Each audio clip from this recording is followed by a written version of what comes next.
Hello ladies and gentlemen, welcome back. And this video I'm going to be talking about the Highlander remake starring Henry Cavill. Now, Highlander from 1986 is one of my favourite movies of all time. And I'm not exactly a sword and sorcery person, I tend to prefer science fiction, but Highlander was such a unique blend of fantasy, action, rock and roll. It was just fantastic. And for those of you who aren't familiar with Highlander, the basic concept is that living amongst us for centuries are a race of immortals, male and female, and they fight each other with swords, and they must fight each other to the end over the course of centuries until there's one left, where one of them wins the prize. So it's basically a big game that they're all playing, that has been played out for centuries. And in the first movie at least, their origins were shrouded in mystery. And like any game, there are rules. For example, only one mortal can challenge another, so there's no ganging up. Also, they cannot have children. If someone is born with the seed of immortality, that can only be triggered by the shock of a violent death. And some immortals are, of course, older than others and younger than others. Some have been around for thousands of years. Some have been around for hundreds of years. And they live many secret lives because they are supposed to be a secret, although the TV series elaborates on that with a certain group called the Watchers. But the original movie was about one particular mortal, Connor MacLeod. He was the main hero and he had to fight this villain called the Kurgan. And you would think that the idea of a remake would sound like sacrilege to me. But no, I think the idea of a remake of Highlander is a good thing.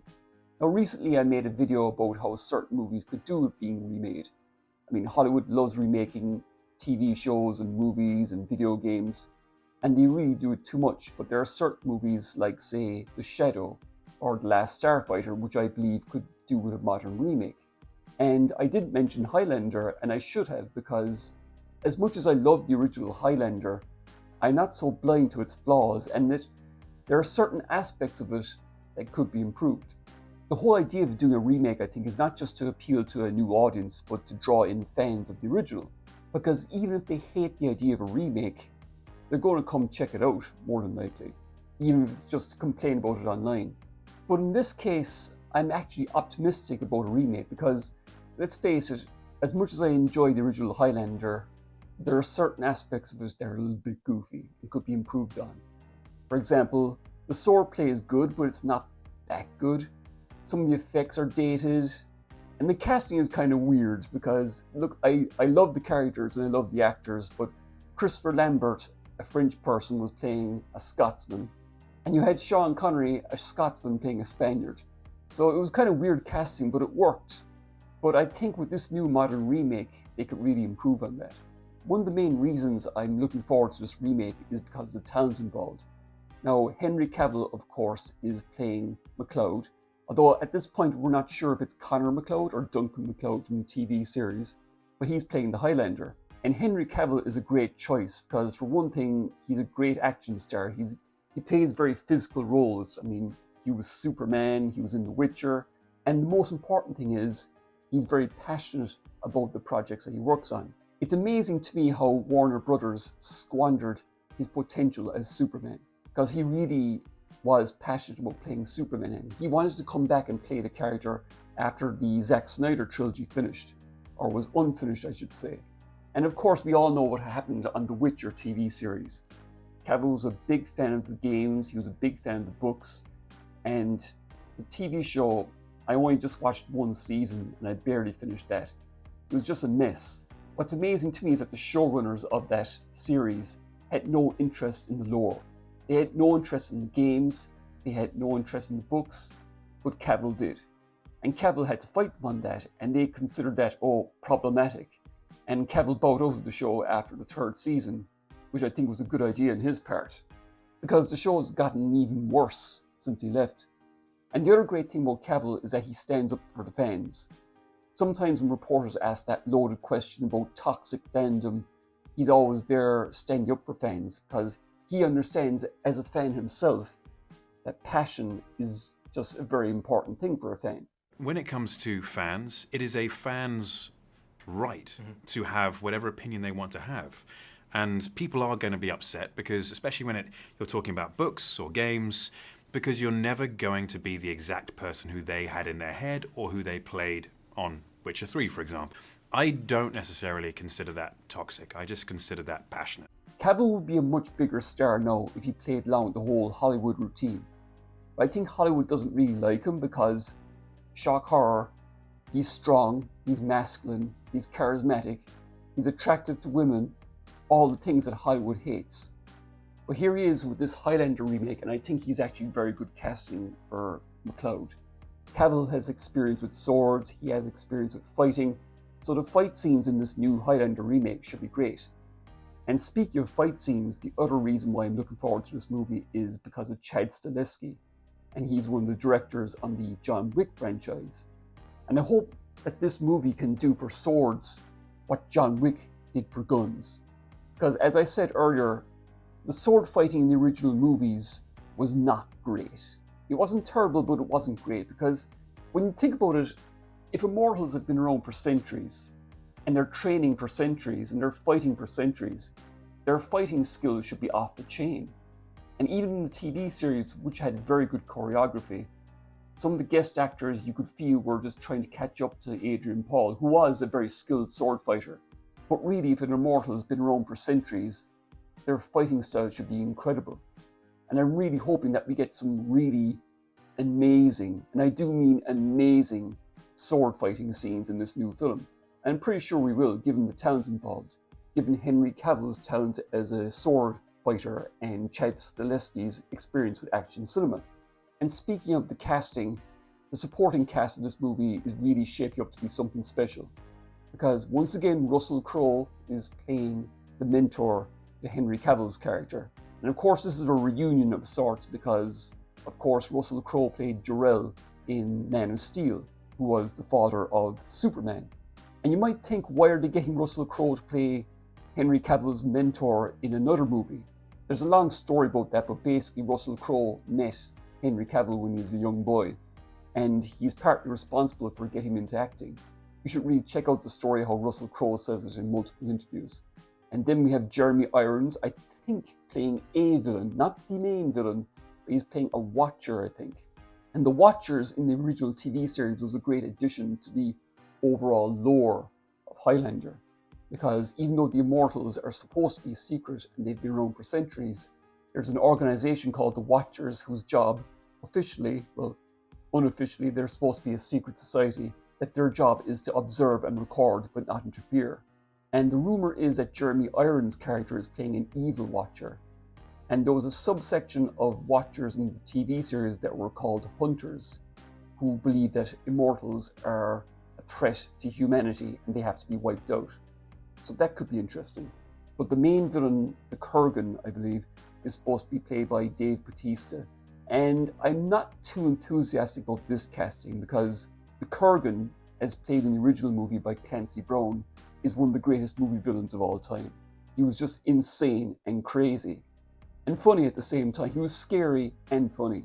What Clancy Brown brought to that character was just something special. Even though I think Dave Bautista is a good actor for a former wrestler, I've never been too impressed with anything he's in. And also, he's not as fearsome as he used to be.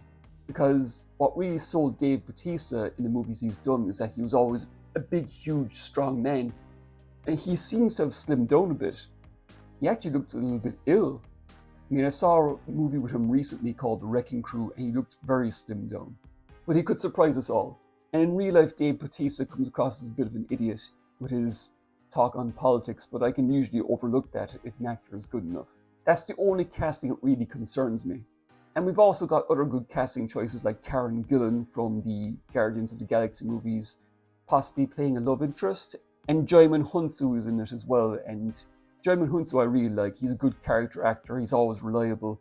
And of course, this is a reunion for him with Russell Crowe as well, because they, of course, were in Gladiator. Djimon Hounsou's character could possibly be Castigear from the original movie, an old friend of MacLeod's. Now, there are several aspects to Highlander which I've always enjoyed. The original really was not intended to be a franchise. It was intended to be a one-off, but it became a franchise, even though it wasn't a huge box office hit in its original run. Now, even though the sequels were generally very bad, the TV series, despite starting very average, got really good after a while and really added so much to the lore of the TV series, such as the Watchers and all the other characters that appeared in the show like Amanda, Richie. And it also proved that the franchise could tell stories more than good and evil stories, because one of the main hallmarks of the show is the sword fighting. But the TV series was really ingenious in the fact that it told different types of stories. It told historical flashback stories. It told romance stories. They had comedy episodes. Because you can tell a story in any time period, spanning hundreds, thousands of years. In fact, there were certain episodes where there was no sword fighting at all. It basically explored what it meant to be immortal. Because one of the drawbacks of being immortal, and you would think there would be very few drawbacks, but one of the drawbacks is the fact that if an immortal falls in love with a mortal human, no matter how much they love each other, the immortal is not going to age, whereas the mortal partner in that relationship is going to grow old and die. And one of the tragedies of Connor MacLeod and Duncan MacLeod in the TV series was that they fell in love with certain women and they had to watch them die, because they will not grow old, whereas the women that they're in love with would. So that's something that the new movie could play around with as well. Now recently, Henry Cavill shared some set photos from the movie, and I have to say, I'm even more excited now. He looks really rugged, and he really does look the business as MacLeod. And as I said earlier, he should really bring the physicality to the role that it requires with the sword fighting and the fighting in general. But Cavill is a really good, underappreciated actor too, and I really think that he can really bring that pathos, for a lack of a better word, to MacLeod, because this is a guy who's been around for centuries. So he should be very wise, but he's also very reluctant about getting involved with a mortal. So it's going to be interesting to see what kind of direction the storyline takes, because the whole point of Highlander is that these immortals are fighting for the ultimate prize, which is the ultimate knowledge. And the bigger budget of this movie means that there could be great historical flashbacks with the expanded budget. This movie has a $100 million budget, so a lot higher than the original movie, and a lot higher than the original series, even though it achieved a lot of that lower budget. But I think we'll see some fantastic historical flashbacks, as well as fight scenes. And the fact that one of these pictures is set in a church is interesting, because it reminds me that one of the most important aspects of the Highlander mythos is the fact that mortals cannot fight on holy ground. That's the only place that they're safe. Even the most evil of immortals will not break that rule. And for dramatic storytelling purposes, I've always liked this aspect of Highlander, because it allows the hero and the villain to have a conversation without having to fight each other. I always thought that was interesting, and the TV series really explored that very well. So I'm hoping that this new movie does not dismiss all these aspects of the original Highlander mythos. The fact that only decapitation can kill them. The fact that only one mortal can challenge another. The fact that they're only safe on holy ground. As for the music, I've seen some people online saying, oh, the Queen music has to be there. That's one of the most iconic aspects of the original Highlander. And while I agree that Queen was a huge part of the original movie's appeal, come on, it's not 1986 anymore. And don't get me wrong, I love Queen. But to have the entire soundtrack full of Queen music would just not be right in 2026. I think there is room to have at least one song there.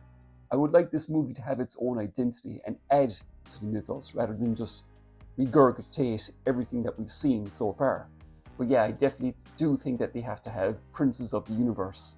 That in itself is the theme song to the movie, is the theme song to the TV series, and I really do think that they should hold on to that. But they should really pepper the soundtrack with new songs as well, or classic songs. Because Highlander does span centuries, so there should be all types of music on the soundtrack. So yeah, overall, I'm really looking forward to the new Highlander. As much as I love the original TV show and movie, I think there's a lot of potential with a remake.